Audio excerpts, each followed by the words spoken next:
மகா உன்னதங்களில் வீற்றிருந்து மணமக்களை கண்ணோக்கி பார்க்கிற அன்புள்ள ஆண்டவரே, மீண்டும் உம்முடைய நல்ல நாமத்திற்கு கொடான கொடி ஸ்தோத்திரங்களை ஏறெடுத்து தேவ சமூகத்தில் இந்த வாரத்தின் மத்திய நாளின் காலை பொழுதை காண்பதற்கு எங்களை நித்திரின்று கண்விழிக்க செய்த தயவிற்காக ஸ்தோத்தரிக்கிறோம்.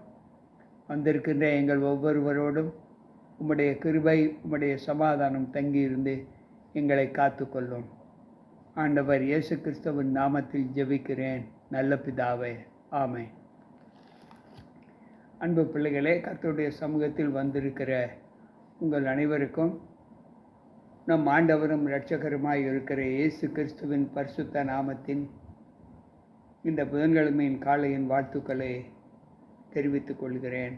கர்த்தர் நம்மோடு இருப்பாராக. இந்த நாளிலும் சங்கீதங்களின் புஸ்தகத்தில் இருந்து 9வது சங்கீதத்தில் ஒரு அருமையான வாக்குத்தத்தத்தை ஆண்டவர் கொடுத்திருக்கிறார். அவரை நம்பி பிழைக்கிற பிள்ளைகளுக்கு அவர் காட்டுகிற இரக்கம், அவர் காண்பிக்கின்ற பாதுகாவல், அவர் நம்மீது காட்டுகிற அக்கறை, இவைகளை நமக்கு ஒரு வசனம் வெளிப்படுத்தி காண்பிக்கிறது. அந்த வசனம் என்னவென்றால் 9வது சங்கீதம் 10வது வசனம். கர்த்தாவே, உம்மை தேடுகிறவர்களை நீர் கைவிடுவது இல்லை. ஆதலால் உமது நாமத்தை அறிந்தவர்கள் உம்மை நம்பியிருப்பார்கள். கர்த்தாவே, நீர் தேடுகிற ஜனங்களை கைவிடுவது இல்லை. ஆதலால் உமது நாமத்தை அறிந்தவர்கள் உம்மை நம்பியிருப்பார்கள் என்று 9வது சங்கீதம் 10வது வசனம் சொல்லுகிறது. அன்பு பிள்ளைகளே, கர்த்தரை தேடுகிறவர்களுக்கோ ஒரு நன்மையும் குறைவுபடாது என்று 34வது சங்கீதம் 8வது வசனத்தில் வாசிக்கிறோம். அவர் தேடுகிற ஜனங்களை கைவிட மாட்டார் என்று இந்த 9வது சங்கீதம் 10வது வசனம் சொல்லுகிறது. இதனுடைய தாற்பரிய குணம் என்ன என்றால், அதே சங்கீதங்களின் புஸ்தகம் 91வது அதிகாரம் 14வது வசனம் இப்படி சொல்லுகிறது: அவன் என்னிடத்தில் வாஞ்சையாய் இருக்கிறபடியால் அவனை விடுவிப்பேன். என் நாமத்தை அவன் அறிந்திருக்கிறபடியால் அவனை உயர்ந்த அடைக்கலத்தில் வைப்பேன் என்று சொல்லுகிறார். என் நாமத்தை அறிந்திருக்கிறபடியால் அவனை விடுவிப்பேன். என் நாமத்தை அவன் அறிந்திருக்கிறபடியால் அவனை உயர்ந்த அடைக்கலத்தில் வைப்பேன் என்று சொல்லுகிறார். அன்பு பிள்ளைகளை, யாரெல்லாம் கர்த்தரிடத்தில் வாஞ்சையாய் இருக்கிறார்களோ, ஆண்டவரை தேடுகிற விஷயத்தில், அவருடைய சத்தியத்தில் நிலைத்து நிற்கிற அனுபவத்தில் ஆர்வம் காட்டுகிறார்களோ, வாஞ்சையாய் இருக்கிறார்களோ, அவர்களை ஆண்டவர் விடுவிப்பேன் என்று சொல்லுகிறார். என் நாமத்தை அவன் அறிந்திருக்கிறபடியால் அவனை உயர்ந்த அடைக்கலத்தில் வைப்பேன் என்று இங்கு வேதம் சொல்லுவதை 91வது சங்கீதம் 14வது வசனம் சொல்லுவதை நாம் வாசிக்கிறோம். மேலும் புலம்பலின் புஸ்தகத்தை நாம் வாசிக்கும்போது அங்கு 3வது அதிகாரம் 31வது வசனம் இப்படி சொல்லுகிறது: ஆண்டவர் என்றென்றைக்கும் கைவிட மாட்டார். ஆண்டவர் என்றென்றைக்கும் கைவிட மாட்டார் என்று சொல்லுகிறார். கர்த்தரை தேடுகிற ஒரு அனுபவம் உள்ள பிள்ளைகள் ஒரு நாளும் ஆண்டவரால் கைவிடப்பட மாட்டார்கள் என்று ஆண்டவர் சொல்லுகிறார். 68வது சங்கீதத்திலே 19வது வசனம் இப்படி சொல்லுகிறது: எந்நாளும் ஆண்டவருக்கு ஸ்தோத்திரம் உண்டாவதாக. நம்மேல் பாரம் சுமத்தினாலும் நம்மை ரட்சிக்கிற தேவன் அவரே என்று இங்கு 68வது சங்கீதம் 19வது வசனம் சொல்லுகிறது. நம்மேல் பாரம் சுமத்தினாலும் நம்மை ரட்சிக்கிற தேவன் அவர் என்று ஆண்டவர் சொல்லுகிறார். புலம்பலின் புஸ்தகம் 3வது அதிகாரம் 32, 33வது வசனம் இப்படி சொல்லுகிறது: அவர் சஞ்சலப்படுத்தினாலும் தமது மிகுந்த கிருபையினால் நமக்கு இறங்குவார். அவர் மனப்பூர்வமாய் மனுபுத்திரனை சிறுமையாக்கி சஞ்சலப்படுத்துகிறது இல்லை என்று அங்கு புலம்பல் 3:34 சொல்லுகிறது, 33 சொல்லுகிறது. அவர் சஞ்சலப்படுத்தினாலும் அவர் தமது மிகுந்த கிருபையினால் நமக்கு இறங்குவார். நாம் மனப்பூர்வமாய் மனுபுத்திரரை சிறுமையாக்கி சஞ்சலப்படுத்துவதும் இல்லை என்று சொல்லுகிறார். அன்பு பிள்ளைகளே, சற்று யோசித்து பார்ப்போம். நாம் அவரால் மனப்பூர்வமாய் தண்டிக்கப்பட மாட்டோம். அவர் நம்மை மனப்பூர்வமாய் சஞ்சலப்படுத்துகிற தேவனும் அல்ல என்று இங்கு வேதம் சொல்லுகிறது. 90வது சங்கீதம் 15வது வசனம் சொல்லுகிறது: தேவரீர் எங்களை சிறுமைப்படுத்தின நாட்களுக்கு, நாங்கள் துன்பத்தை கண்ட வருஷங்களுக்கும் சரியாய் எங்களை மகிழ்ச்சியாக்குவீர். அன்பு பிள்ளைகளே, ஒருவேளை நாங்கள் உம்மால் சஞ்சலப்படுத்தப்பட்டாலும், நாங்கள் துன்பத்தில் அகன்று தெரிந்தாலும், அதற்கு சரியாக நன்மையை நீர் எங்களுக்கு அந்த காலங்களில் கட்டளையிடுவீர் என்று இங்கு 90வது சங்கீதம் 15வது வசனம் சொல்லுகிறது. அன்பு பிள்ளைகளே, நாம் சற்று சிந்திக்க வேண்டும். இன்றைக்கு நம்முடைய வாழ்க்கையில் நாம் தேவனை தேடுகிற ஒரு அனுபவம் எப்படி காணப்படுகிறது? அன்பு பிள்ளைகளே, நம்முடைய வாழ்க்கையை நாம் யோசித்து பார்ப்போம். லூக்கா எழுதின நற்செய்தி நூலிலே நாம் ஒரு சத்தியத்தை அறிய வேண்டும். அது நமக்கு எந்த அளவு நமக்கு மகத்துவங்களை கொடுக்கிறது என்பதை அந்த வார்த்தை சொல்லுவதை நாம் அறிந்திருக்க வேண்டும். ஏனென்றால் அங்கு ஆண்டவர் சொல்லுகிறார், லூக்கா 17வது அதிகாரம் 32வது வசனம், லோத்தின் மனைவியை நினைத்து கொள்ளுங்கள் என்று சொல்லுகிறார். லோத்தின் மனைவியை நினைத்து கொள்ளுங்கள் என்று சொல்லுகிறார். ஆதியாகமம் 19:26 நாம் இந்த சம்பவத்தை அறிகிறோம். அன்பு பிள்ளைகளே, ஆண்டவராக இயேசு கிறிஸ்து சொல்லுகிற வார்த்தை நம்முடைய காலங்களுக்கு ஏற்ற ஒரு சூழ்நிலையை நாம் உணர வேண்டும். ஆதியாகமம் 19:26 இப்படி சொல்லுகிறது: அவன் மனைவியோ பின்னிட்டு பார்த்து 31 நாள் என்று லோத்தின் மனைவியை குறித்து சொல்லப்பட்டு இருக்கிறது. அன்பு பிள்ளைகளே, ஆதியாகம புஸ்தகத்திலே 2வது அதிகாரத்தை நாம் வாசிக்கும்போது ஆண்டவர் நம்மை தேவ சாயலாக படைத்தார், தேவ சாயலாகவே உருவாக்கினார் என்று நாம் அறிவோம்.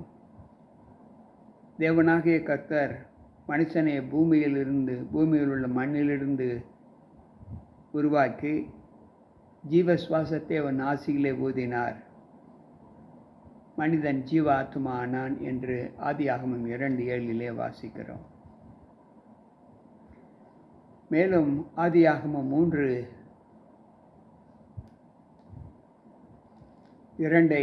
நாம் வாசிப்போம் என்றால், அங்கு ஸ்திரீ சர்ப்பத்தை பார்த்து, நாங்கள் தோட்டத்தில் உள்ள விருட்சங்களின் கனிகளை புசிக்கலாம், ஆனாலும் நன்மை தீமை தோட்டத்தின் நடுவில் இருக்கிற விருட்சத்தின் கனியை நாங்கள் கூடாது என்று ஆண்டவர் சொல்லி இருக்கிறார். அது ஏனென்றால் அதை புசித்தால் நாங்கள் மரித்து விடுவோம். எனவே நாங்கள் சாகாதபடி அந்த கனியை நீங்கள் புசிக்கக்கூடாது என்று சொன்னார். லோத்தின் மனைவியை நினைத்து கொள்ளுங்கள் என்று சொன்ன ஆண்டவர் அதே ஒரு பெண்ணுக்கு ஒரு நிந்தையை கொடுக்கிறார். நீங்கள் சாகாமல் இருக்க வேண்டுமென்றால் அந்த கனியை நீங்கள் புசிக்கக்கூடாது என்று சொன்ன ஆண்டவருடைய வாக்கை மீறி அவள் புசித்து விட்டாள். அவளுக்கு கொடுத்த நிந்தை என்னவென்றால், நீ பிள்ளை பேறு பெறும்போது நீ வேதனையோடு பிள்ளையை பெறுவாய். இது அவளுக்கிட்ட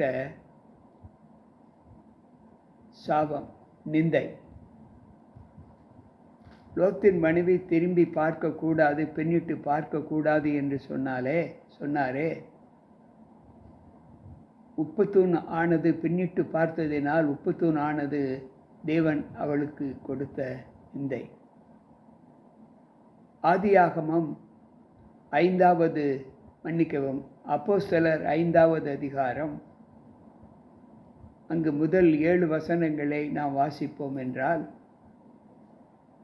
கணவனறிய மனைவி வஞ்சித்ததையும் மனைவி அறிய கணவன் வஞ்சித்ததையும் அங்கு நாம் பார்க்கிறோம்.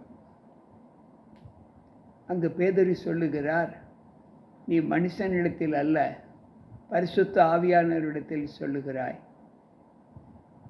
இதன் விளைவு, வஞ்சித்ததனுடைய விளைவு என்ன என்றால், ஒருவர் முகத்தை ஒருவர் பார்க்க முடியாமல் போய்விட்டது. அவர்கள் வீட்டில் இருந்த நேரத்தை தவிர நேரத்தில் மட்டுமே பார்த்தார்கள். அன்றைய தினம் அவர்கள் தேவனுடைய சமூகத்தில் தாங்கள் விற்ற காணியாட்சியின் கிரயத்தை கொண்டு வந்து படைத்த போது அது அவர்களுக்கு கடைசி சந்திப்பாக இருந்திருக்கிறது. வீட்டில் அவர்கள் புறப்பட்டு ஆலயத்திற்கு வரும்போது கணவன் மரித்து போய் விடுகிறான். மனைவிக்கு தெரியவில்லை. மனைவி மரித்து போகிறாள். அதற்கு முன்னமே கணவன் மரித்து விடுகிறான். இது அந்த இருவருக்கும் ஆண்டவர் கொடுத்த நிந்தை. அன்பு பிள்ளைகளே, நாம் படித்த வாசகம் 9வது சங்கீதம் 10வது வசனம், கர்த்தரை தேடுகிறவர்களுக்கோ அவர் ஒரு குறைவையும் வைத்தது இல்லை. அவரை தேடுகிற ஆத்துமாக்களுக்கு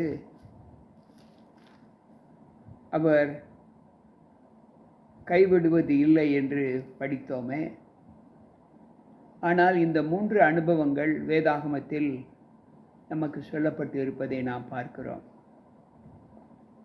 புசிக்க வேண்டாம் என்று விளக்கின அந்த கனியை புசித்தது நிமித்தம் இன்றைக்கு லோகத்திற்கு மரணம் உண்டானது.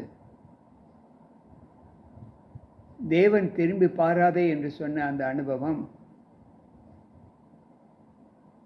ஒரு பெண் உப்புத்தூணாக நிறுத்தப்பட்டார்.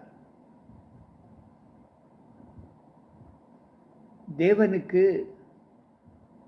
வஞ்சனை செய்தபடியால் கணவன் மனைவி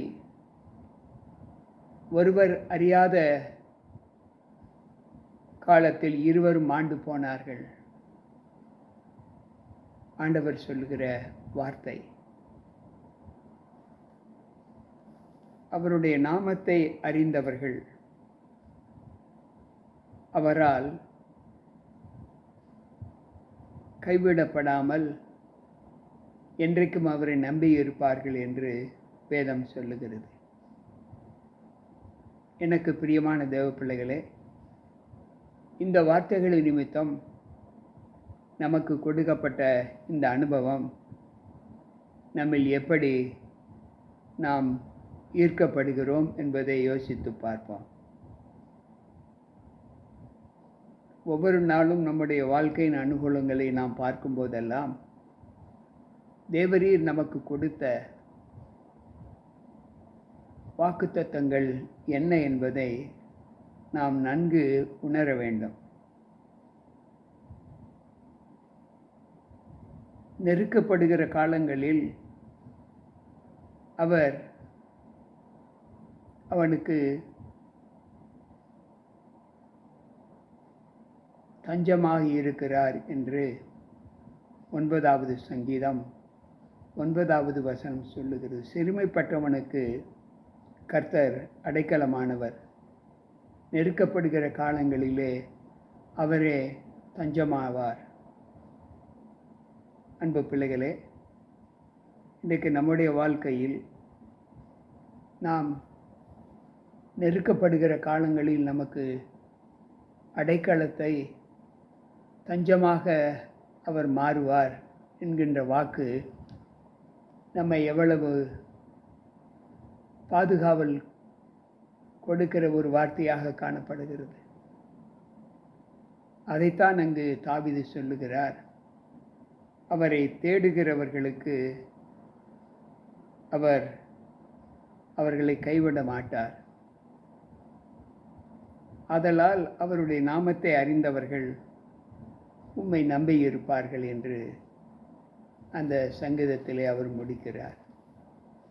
அன்பு பிள்ளைகளே, இன்றைக்கு நம்முடைய வாழ்க்கையில் இந்த காலை பொழுதில் நாம் கண்ட அனுபவங்கள் என்ன? அவரை தேடுகிற பிள்ளைகளுக்கு அவர் நமக்கு அடைக்கலமாய் இருக்கிறாரா? அவருடைய நாமத்தை அறிந்த நாம் அவரை நம்பி இருக்கிறோமா என்ற ஒரு சத்தியத்தை ஆண்டவர் நம்மை நாமே கேட்டு அறிந்து கொள்ளும்படி நமக்கு சொல்லுகிறார். இந்த வார்த்தைகளை கேட்ட நம் ஒவ்வொருவருக்குள்ளும் ஒரு உந்துதல், தேவ உந்துதல். அவரை அண்டி ஜீவிக்கிறவர்களுக்கு அவர் எப்பொழுதும் தஞ்சமாய் இருப்பார் என்கின்ற ஒரு நம்பிக்கையை இந்த வார்த்தை நமக்கு கொடுக்கிறது என்று நான் நம்புகிறேன். கேட்டுக்கொண்டு இருக்கிற நீங்களும் அவரை அண்டி ஜீவிக்கிற அனுபவத்தோடு, அவரை தேடுகிற அனுபவத்தோடு தேவ சமூகத்தில் ஒப்பு கொடுப்போம், ஜெபிப்போம்.